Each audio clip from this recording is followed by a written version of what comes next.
Hello, comic friends! I'm Matt, and this is Wednesday's Serial, my week in comics for July 8th, 2015. Alright, let's get started. First up is Shudder, number 13. This was a fun book. Again, I feel like Shudder's coming together, so if you felt like it was off the rails, it might be worth revisiting.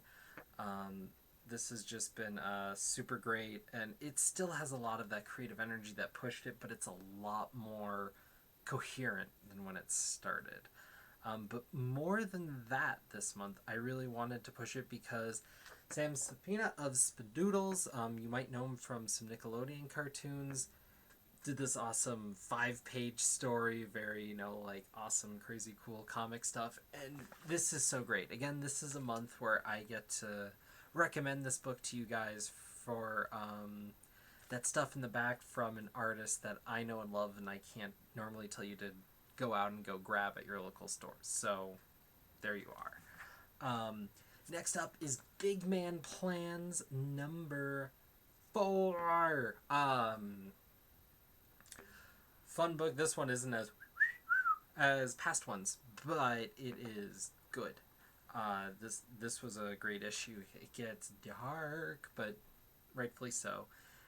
And I feel like this issue could have been a standalone thing. It's kind of this not quite a love story about our angry little midget.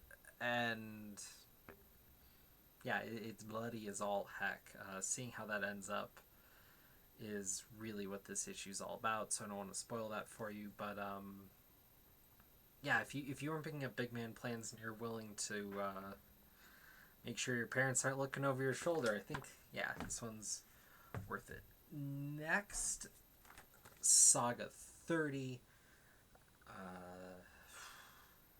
What can I say about Saga? I feel that this book as well is coming together. We actually get a resolution of our TV royalty finding their baby from the one who kidnapped it from them. We also get our main family coming together and seeing Marco's reaction really was heartwarming in a weird way. And we have a not quite cliffhanger with our child narrator that I feel should be interesting playing forward, but as far as being a cliffhanger, it didn't do a ton for me. Obviously, cliffhanger, I don't want to just say that here today. But, yeah, this was a fun book, but I do feel compared to past issues of Saga and that alone, that the art was lacking a quality that I'm used to seeing in Saga. It was really apparent to me in this frame, especially where you see the door and the line, just something felt off in a way that normally the attention to detail that I see in Saga is so much higher. I feel like some of that has to do with the fact that Staples is all over the place, and I was trying to look at it, I was like thinking maybe it's the colorist, I don't know.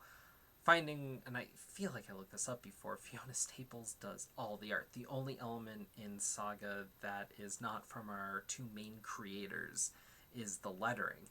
And thinking about that a little more, realizing how much the lettering in Saga is just phenomenal and adds so much more personality to the book, it just took me back and made me realize how much, even if a few of the details slip, I just love this book so much, and there's so much there, and so great. So, but what can you say at this point?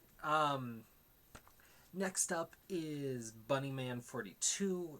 We're getting more of the Gordon Bat experience, and I love this idea so much, but this is supposed to be, the main event, and I feel like I was missing elements from other Bat books that I've heard about, and that kind of sucked because I just feel like I'm not getting much here. And this was, it felt like half this book took place in their little weird bunker, talking about kind of the non-politics of anything. I guess we're raising the stakes, but it was so slow for what it was.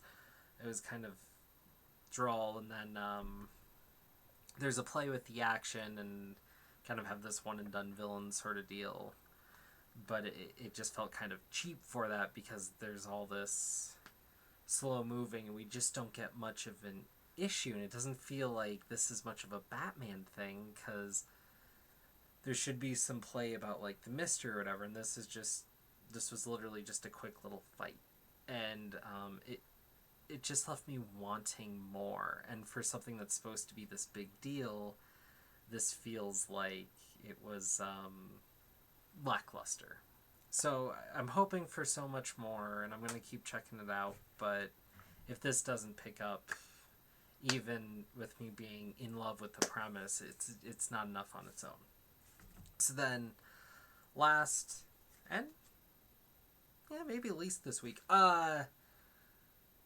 Renew Your Vows. Now, this is a great what if comic. This is a fun exploration of Spider-Man the Family Man, playing with the daughter and all that. And past the first issue, which was a 1-2 punch, now we're dealing with kind of this larger. People have been cracking down on the superheroes, and there's these supervillains. We get much more of a cliffhanger this time. But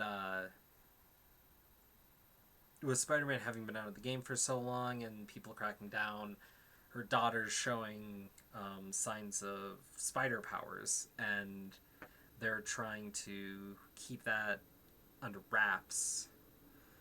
And some things go down. The Power Pack gets involved. It's interesting. It's fun, but this is very much a B book. This is very much a side thing, and it's supposed to be tied to the big deal, but it's not really. Although I don't know with the way other things are going. Most of what I read isn't really anyways. This is just a way to do so much what if, big explosion, whatever, which is fine. That's great. I'm all about having just fun comic books.